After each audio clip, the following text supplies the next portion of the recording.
I've talked to you before. Yeah, sure. Sorry, 1 second, guys. No, go ahead. Yeah, I'm just stepping out real quick. What are you hearing so far from the governor? Say again? From the governor's side. I think that there are a lot of people that are afraid of criminal referrals right now because you hear what they're saying. They're saying that right now that they are opposed to, violence against law enforcement, that they're opposed to all of these rights, yet you see what they've done from a policy perspective, and I think that it's quite the opposite. So, look, I've been very vocal right now. We know for a fact that these riots are absolutely tied to an individual by the name of Neville Singham. We are actually issuing a letter from Oversight with all the members asking for financials as well as him to come in and testify.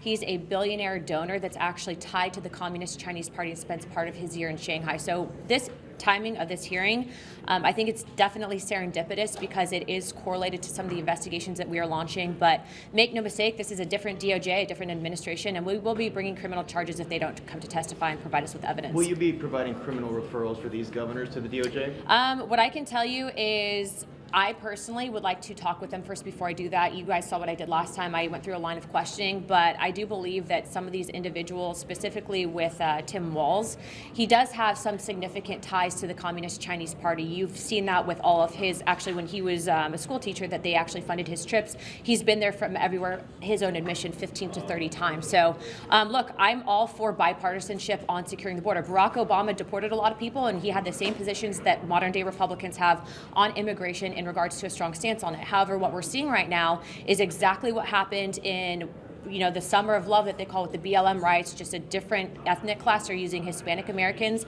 A lot of these riders are actually being given Mexican flags. They're not actually Mexican. What I will tell you is we're not going to allow that to happen to our community. Look, I'm the first Mexican American woman elected to the House of Representatives from the state of Florida.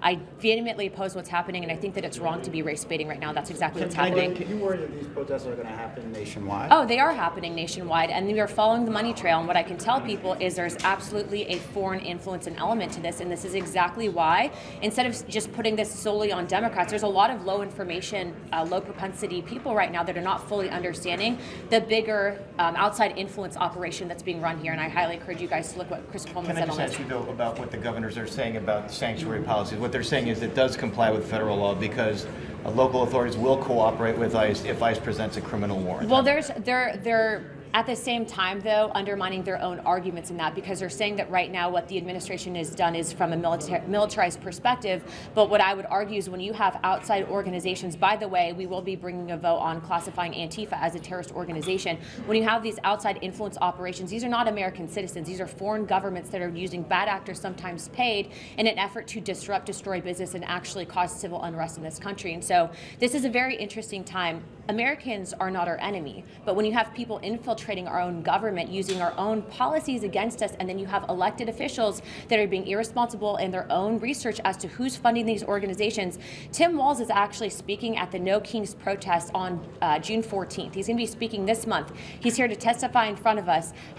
Maybe he's being willfully ignorant in this, but maybe he's just ignoring the fact that there's a Chinese influence operation going on here. We're going to get to the bottom of it. Again, different Congress. This is not strongly worded letters. There will be punitive action if these people do not produce documentation. Can I get a sense of what you want to ask these governors, though, with respect to sanctuary policies?